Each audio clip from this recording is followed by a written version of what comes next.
자, 이번 시간의 주제는 이타주의와 협력입니다. 오리엔테이션 때 말씀드린 것처럼 앞으로 주로 1강과 2강에서는 본 진도를 이제 나가게 될 거고요.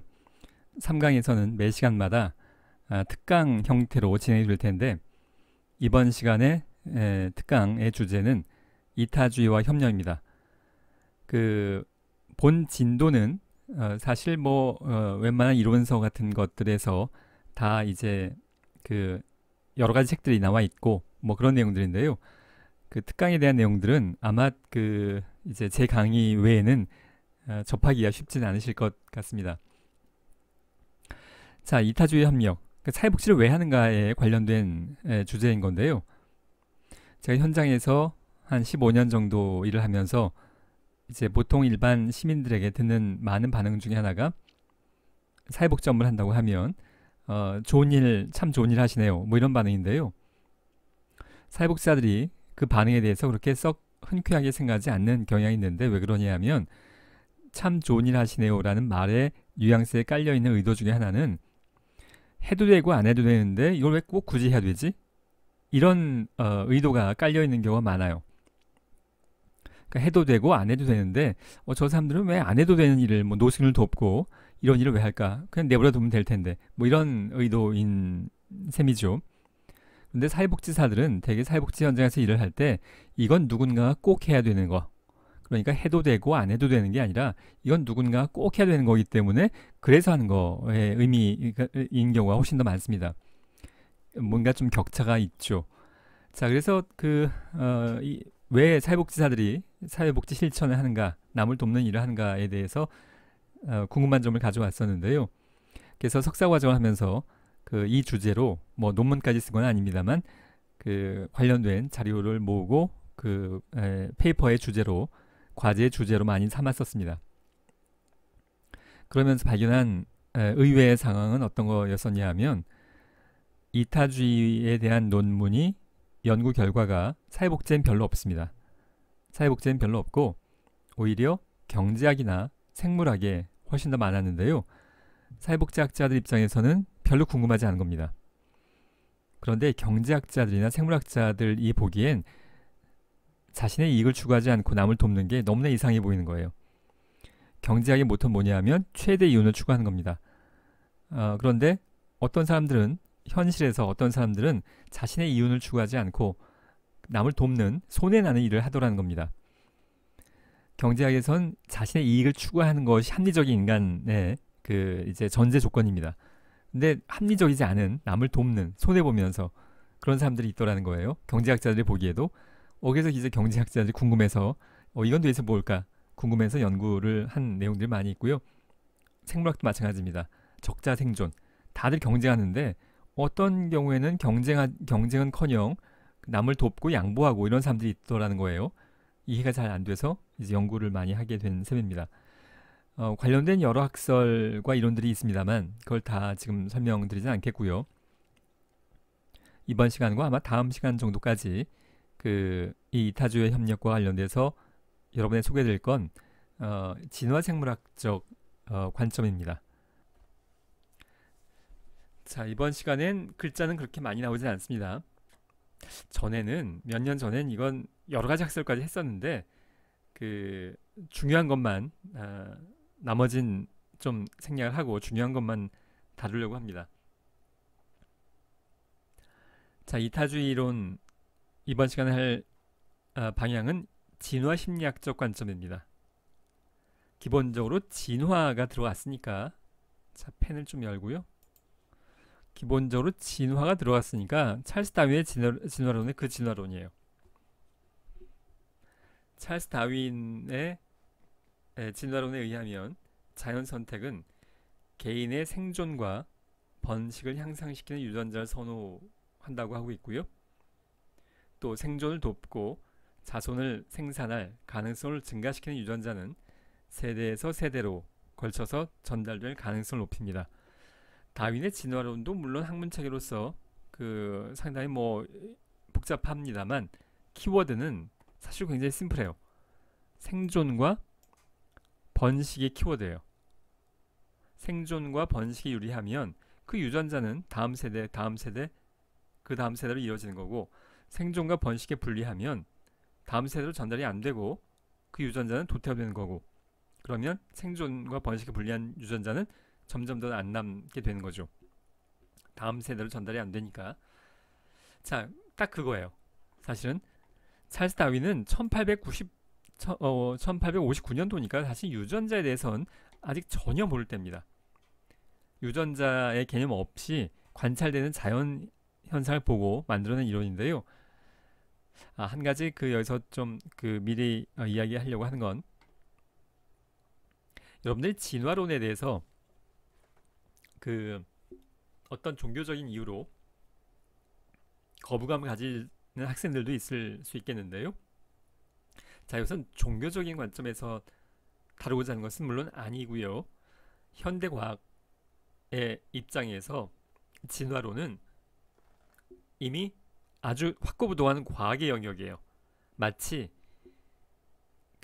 천동설과 지동설이 바뀐 것과 마찬가지입니다.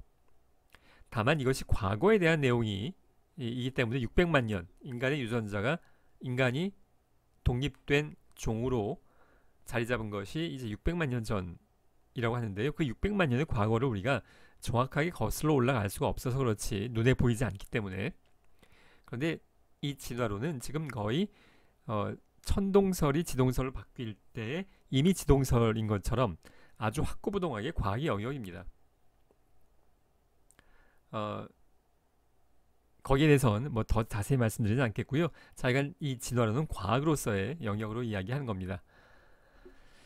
자, 그런데 에드워드 윌슨이라는 학자가 1975년도 학자들의 의견에 따르면 이 정도면 뭐 최근에 속하는 셈이죠. 진화생물학자는 진화론의 원리를 사용해서 이타주의 같은 사회적 행동을, 지금 우리가 관심 가지고 있는, 사회복지에서 관심을 가지고 있는 이 사회 이타주의, 왜 남을 돕는 행동을 하는가, 여기에 대해서 진화생물학적 관점으로 설명을 했어요. 자, 즉 이타적 행동은 그 이타적 행동을 수행한 개인의 진화론의 키워드 생존과 번식. 자, 이거 안 나왔으면 좋겠는데 왜 자꾸 나오지? 자, 이거 이상하네. 지난 학기 이러지 않았던 것 같은데 동그라미가 안 그려집니다. 뭐죠? 메뉴 버튼이 나오는 바람에, 자, 번식에 동그라미 치려고 했는데, 자,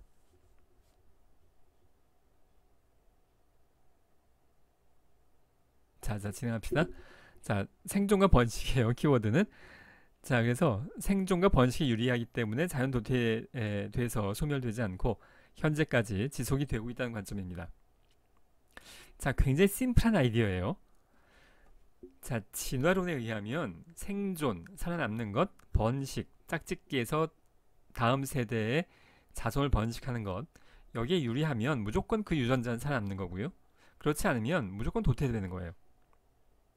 그런데 21세기의 현재 우리한테도 이타주의적인 행동을 하는 사람들이 분명히 관찰됩니다. 아무 자신의 이익도 없이 물에 빠진 사람을 건져내기 위해서 물에 뛰어든다거나,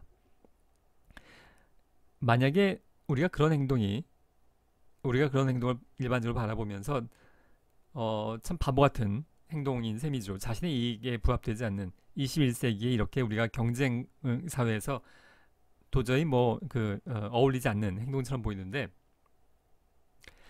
그게 생존과 번식의 그러한 이타주의적 행동이 불리하기만 했다면, 그렇다면 어떻게 600만 년 동안 그 이타주의적인 행동을 하는 유전자가 소멸되지 않고 자연 도태되지 않고 우리에게까지 전달됐을 거냐는 겁니다.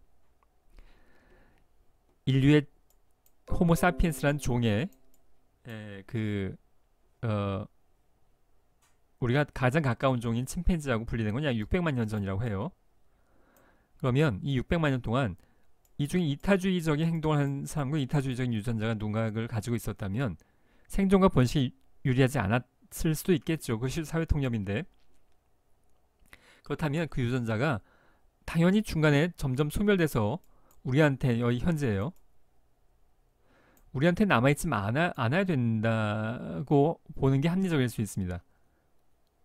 그런데 현재 우리 21세기의 인류에게도 남을 돕는 행동이 강력하게 남아있어요.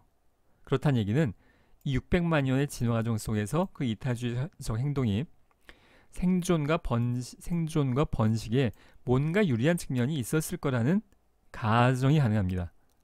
그게 에드워드 윌슨이 진화생물학자로서 사회생물학이라고도 하는데 사회생물학이라는 분야를 만들어내게 된 근본적인 아이디어예요. 이건 굉장히 합리적이라고 생각합니다. 생존과 번식에 뭔가 유리한 측면이 있었을 거라는 거예요. 자, 그게 이번 시간의 주제인데요. 자, 마우스를 좀 바꾸고요.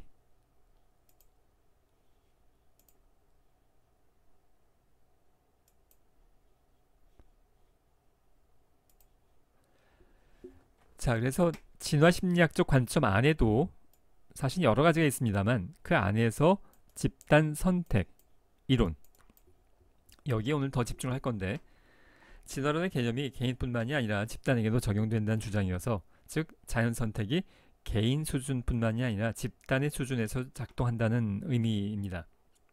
우리가 보통 그 생존과 번식을 개별 개체 차원으로 생각할 때가 많아요. 그런데 자연계에는 집단 생활을 하는 종도 있고 단독 생활하는 종도 있어요. 집단 생활을 하는 종의 경우엔 우리가 좀 관점을 다르게 봐야 된다는 겁니다. 생존과 번식에 유리하면 유전자가 전달되고 생존과 번식에 불리하면 도태되고, 그 관점을 개인에게만 두지 말고 집단에게도 적용을 하는데, 우리가 자연계에서 보면 집단 생활하는 종이 있고요. 단독 생활하는 종도 있어요. 자, 집단 생활하는 종. 아프리카의 그 얼룩말 떼를 지어 다니잖아요. 한 마리 한 마리 살지 않고 굉장히 많아요. 사실은 무리지어서 살아가는 종이 물소도 그렇고요. 코끼리도 한 마리가 다니진 않죠. 이제 여러 마리가 같이 다니게 되는 건데요. 거기에 비해서 우리가 그래서 집단 생활하는 것들이 오히려 더 익숙하기도 한데, 그렇지 않고 단독 생활하는 종들도 있습니다. 예를 들어서 호랑이는 혼자 살아요. 단독 생활합니다. 여러분이 전래동화에 보면 호랑이가 떼를 지어 나타나지 않습니다. 한 마리가 나오죠. 이제 오두막집에 와서 곶감이 무섭냐고 이런 얘기 할 때 호랑이가 한 마리가 나오지 수십 마리의 호랑이가 떼지어 다니지 않는다는 얘기예요. 전래동안 호랑이가 나오면 한 마리가 나와요, 되게. 그렇지 않고 집단 생활하는 종들은 수십 마리를 무리지어 다닙니다.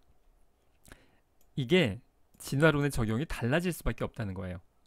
그게 집단의 수준에서도 생존과 번식에 유리한 그 진화론적 관점이 적용이 된다는 건데요. 인간도 이쪽에 속합니다. 로빈슨 크루소처럼 혼자 살지 않아요. 로빈슨 크루소도 혼자 살려고 해서 혼자 산 게 아니라 어쩔 수 없이 그 조난이 돼서 그럴 수밖에 없었던 상황이죠. 그 20세기 초반에 문화인류학이라는 학문 분야가 있죠. 인간이 어떤 삶을 사는가 아주 포괄적인 관심을 갖는 분야인데요. 우리나라에는 별로 많이 확산되지 않은 분야입니다만 20세기 초반에 서양의 문화인류학이 발전을 하면서 전 세계 오지를 다 뒤지고 다녔습니다. 오지, 그러니까 문명화되지 않은 사회, 산업혁명에 영향을 받지 않은 오지에 사는 사람들을 찾아다니기 시작했는데, 왜 문화인류학자들이 그랬냐 하면 오지에 사는 사람들이 인간의 원형을 더 잘 보존하고 있을 거라는 가정이었기 때문입니다. 600만 년, 사실 문화인류학이 진화적 관점을 많이 갖고 있지 않지만 이 원시 시대에 살고 있는 사람들의 모습을 오지에 있는 사람들이 더 많이 갖고 있겠죠. 산업혁명에 영향을 받지 않고, 그리고 오지에 사는 사람들이 그래서 인간의 본성, 인간의 본래 모습을 더 잘 유지하고 있을 거라고 가정하고, 뭐 티베트 고원, 아마존 한복판, 뭐 남태평양에 있는 조그만 섬, 문명의 영향을 받지 않는 곳을 막 뒤지고 다녔어요. 문화인류학자들이 공통점을 발견한 것 중에 하나는 뭐냐면 어딜 가든 집단 생활을 하더라는 겁니다. 에스키모들도 그랬고요. 남태평양의 아주 조그만 섬에 가도 다 무리지어서 최소한 수십 명 이상이 모여 살지 혼자서 호랑이처럼 또는 로빈슨 크루소처럼 혼자 살지는 않더라는 거예요. 집단 선택설이 인간에게도 적용이 된다는 배경입니다. 자, 종래에 어떤 집단은 서로에게 이타적이고 어떤 집단은 그렇지 않을 경우에 이타적인 집단이 살아남고 이기적이거나 비협동적인 집단은 살아남지 못한다는 건데요.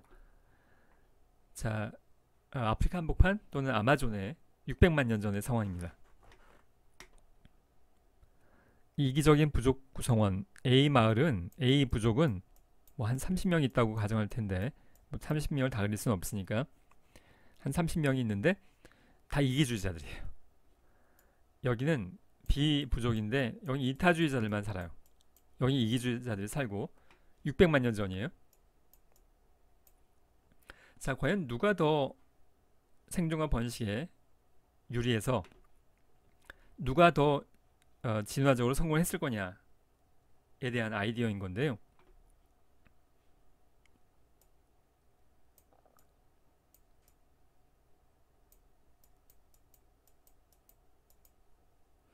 자, 내가 그리려고 노력한 건 사자입니다. 사자. 뭐 내가 그리고도 항상 사자 같지 않습니다만 사자예요. 사자. 사자가 습격을 했습니다. 뭐 사자도 먹고 살아야 되니까.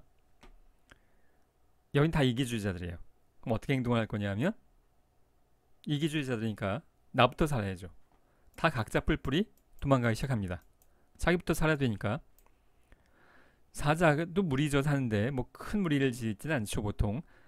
그래도 사자가 이 30명이라면 30명을 다 몰살해서 다 잡아먹진 않아요. 그냥 배가 부르면 사냥을 멈추죠. 그래서 30명을 다 잡아먹지 않기 때문에 빨리 뛰면 살아요. 지금 여러 명이 있는데 이게 경쟁의 의미죠. 경쟁에서 뒤처지면 잡아먹히고요. 빨리 뛰면 살아남아요. 자, 이게 우리의 21세기에 우리가 인간과 사회를 바라보는 관점에 더 부합해 보이죠. 자, 똑같이 사자가 이타주의적 마을에 이타주의자들이 사는 마을에 습격을 했습니다.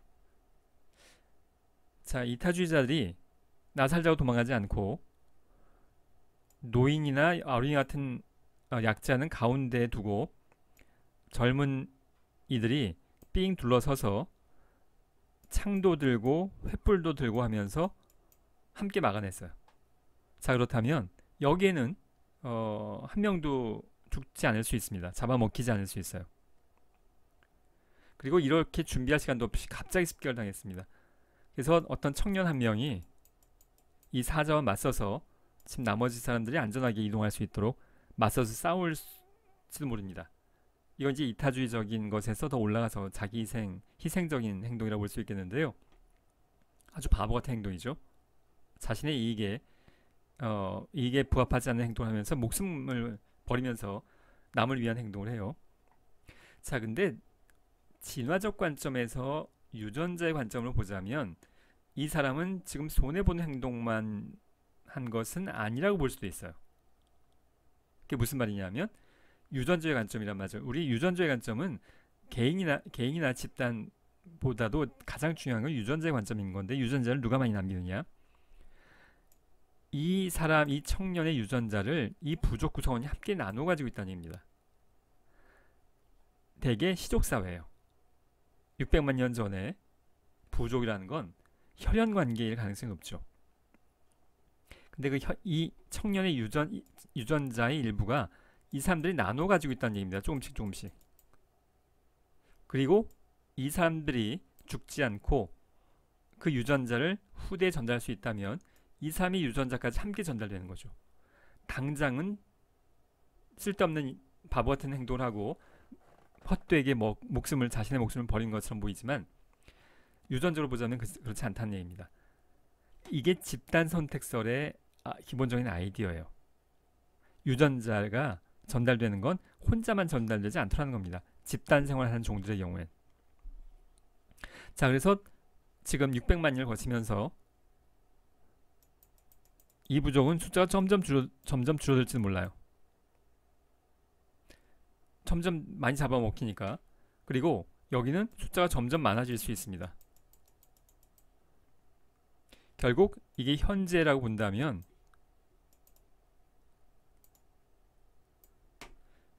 우리의 조상은 이쪽 가능성도 있습니다. 물론 좀 내가 미래에 이야기한 것일 수 있지만 우리가 인간이 천사라는 얘기를 하는 게 아니에요. 인간은 생물 종의 하나로서 당연히 자신의 생존과 번식 그리고 자신의 이익이 우선입니다. 그런데 우리 비부족이 번성하기 위해서 선택했던 방법 중에 하나는 이타주의적인 행동을 발달시켜 온 것일 수 있습니다. 무리지어서 사는 종들은 이러한 협력, 이타주의적 행동을 일정 부분 발달시켜 왔어요. 사실 그렇지 않다면 굳이 이렇게 복잡하게 모여 살 이유가 없습니다. 자, 단독 생활하는 종, 뭐 뱀도 여기에 속하겠죠. 여러분, 뱀이 막 수십 마리가 떼지어서 몰려다니는 거 본 적 없잖아요. 물론 뭐 실제로 뱀을 한 마리도 요즘은 보기도 쉽지 않습니다만, 하여간 뱀은 혼자 다니지 수십 마리가 떼져 다니지 않아요. 그래서 뱀이 한 마리가 지나가다가 다른 뱀을 만났어요. 뱀이에요, 뱀. 그런데 이 뱀이 곤경에 처했을 때 이쪽 뱀이 도와줄 것 같진 않아요. 왜냐하면 얘네들은 어차피 단독 생활을 해요. 도와주는 게 의미가 없다는 얘기입니다. 자, 근데 집단 생활하는 종인데 곤경에 처했어요. 근데 이 곤경에 처한 사람이든 뭐 얼룩말이든 집단 생활하는 종에서 도움을 주면 어차피 같은 집단 생활하기 때문에 이 사람의 유전자나 이 사람의 유전자나 함께 공유하고 있다는 얘기입니다. 일정 정도는. 그리고 이 집단 전체가 번성할 수 있다면 돕는 게 정말로 순수하게 돕는 것이라는 의미보단 내 자신의 이익을 추구하는 방법 중에 하나가 남을 돕는 거예요. 집단 생활하는 종의 특성이라는 겁니다.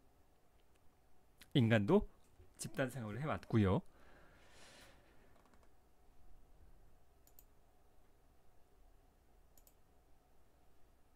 자, 이 얘기를 이제 실제 동영상들을 보면서 계속 해나갈 건데요. 자, 이 그림은 이제 방금 설명한 그 내용이고요.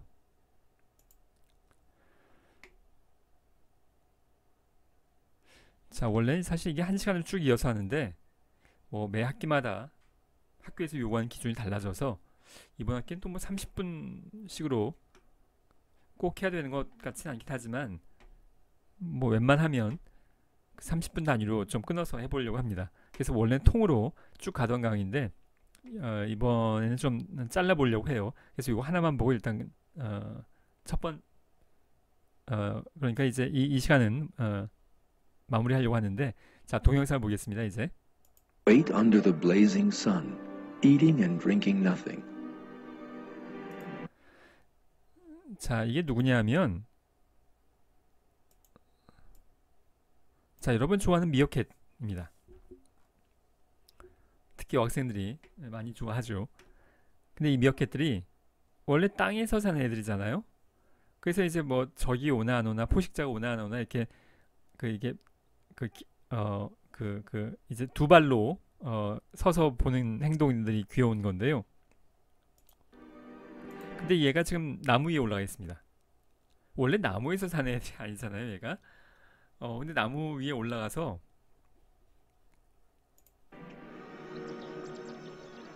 This time, eating and drinking nothing. Eating and drinking nothing. 먹지도 마시지도 않고 나무 위에 올라가 있어요, 얘가. 그리고 하늘 쳐다보고 있습니다. 이상한 행동을 하고 있는 거죠. 자, 우리가 이타주의에 대해서 지금 다루고 있어요. This time the eagle sees them. 이글 시즌, 그러니까 독수리가 출몰하는 시기랍니다. 얘네들이 체구가 그렇게 크지가 않아요. 그래서 독수리한테 잡아먹히나 봅니다.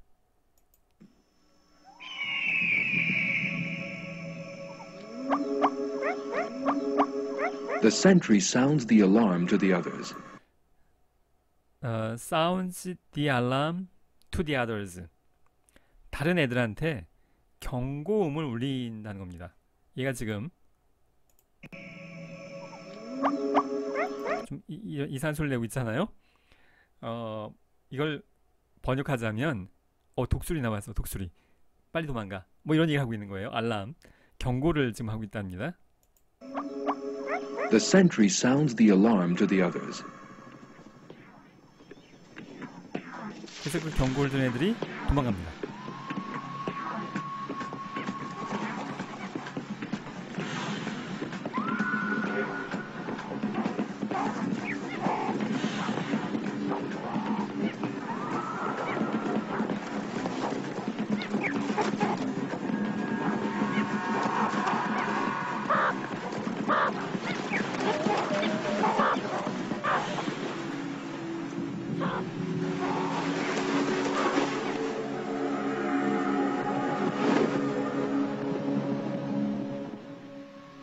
Cooperation and solidarity save the meerkats' lives.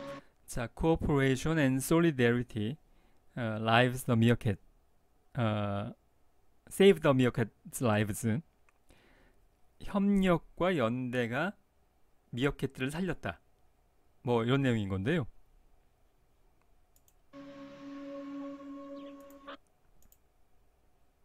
The eagle sees them. 우리가 이제 관심을 갖고 볼 건 얘의 행동이에요. 얘가 왜 이렇게 수고스러운 남을 위한 행동을 하는 것처럼 보이냐는 겁니다. 말하자면 이타주의적인 행동을 하고 있는 건데요. 얘가 굳이 이렇게 먹지도 마시지도 않고 고생을 할 이유도 없습니다. 꼭 뭐 누가 시킨 건 아닌 것 같아요. 강제로 시킨 것도 아닌 것 같고. 그런데 나무 위에 올라가서 망을 보고 있어요. 다른 애들을 도망갈 수 있도록 하기 위해서. 근데 독수리 입장에서 보면 얘를 처음 발견할 겁니다. 나무 위에 올라가 있고요. 높이 올라와 있고 거기다 경고음까지 이상한 소리까지 막 내고 있어요. 그러면 독수리 입장에선 얘가 제일 먼저 눈에 띄겠죠. 얘는 지금 제일 위험한 행동을 하고 있는 셈입니다. 독수리 보고 보는 것까지는 나무 위에 올라가서 할 수 있겠는데 이기주의자 미어캣이라면 빨리 도망가야죠. 나부터 살아야 되니까. 근데 나부터 살아야지 하고 도망가지 않고 다른 그 미어캣들에게 경고를 하면서 내가 따라 할 수는 없는데 그 소리를 그 소리를 내면서 경고를 내면서 나무 위에 올라가 있는 거예요. 먹지도 마시지도 않고 바보 같은 행동이죠. 남을 위해서 고생을 지금 막 하고 있는 겁니다. 21세기에 우리가 갖고 있는 경쟁, 자신의 이익을 우선하는 경쟁의 관점에서 보자면 바보 같은 행동을 하고 있는 거예요. 그런데 지금 마지막 그 나레이션에서도 이야기했듯이 cooperation and solidarity saves the meerkat's lives. 지금 이렇게 이타주의적인 행동을 하는 미어캣을 통해서 이타주의자 미어캣을 통해서 무리 전체가 살게 됐다는 거예요. 자, 이기주의자 미어캣이 있어요. 여기 이타주의자 미어캣이 있어요. 600만 년 전 미어캣의 이 종의 역사는 내가 잘 모르겠습니다만 이거 아마 연구 안 됐을 거예요. 사람처럼 똑같이 600만 년 전이라고 가정해 보겠습니다. 600만 년 전에 이기주의자들이 모인 미어캣이 있었고요. 이타주의자 미어캣이 모인 미어캣 무리가 있었어요. 지금 현재 누가 더 많이 살아남았을 거냐는 겁니다. 집단 선택설의 아이디어는 여기가 생존과 번식에 유리했다는 거예요. 이타주의자들이 포함됐거나 이타주의적인 면이 포함되어 있는, 여기 완벽한 이기주의자, 여긴 완벽한 이타주의는 없어요. 생물 현실에 우리 자연 현상에 완벽한 천사 같은 이타주의는 없는 게 전제입니다. 그런데 이 중에 일부가 있거나 또는 모두 다 중에서 일부가 이타주의적이거나 여기는 완벽하게 이기주의자들이에요. 여기는 이타주의자가 포함되어 있거나 모두 다 중에 어떤 본성 중에 일부가 이타주의가 포함되어 있으면 과연 600만 년 동안 누가 생존과 번식에 유리했을 거냐 하면 여기는 오히려 점점 더 줄고 여기가 더 번성했을 수 있다는 겁니다.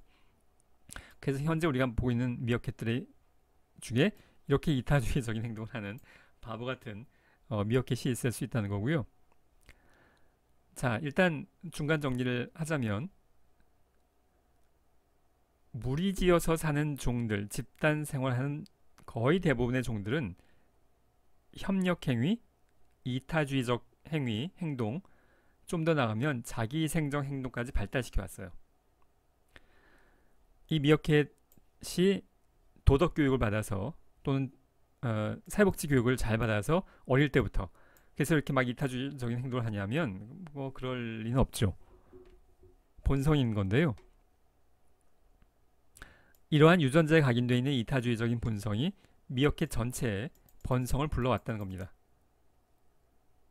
인간도 집단 생활을 해왔고요.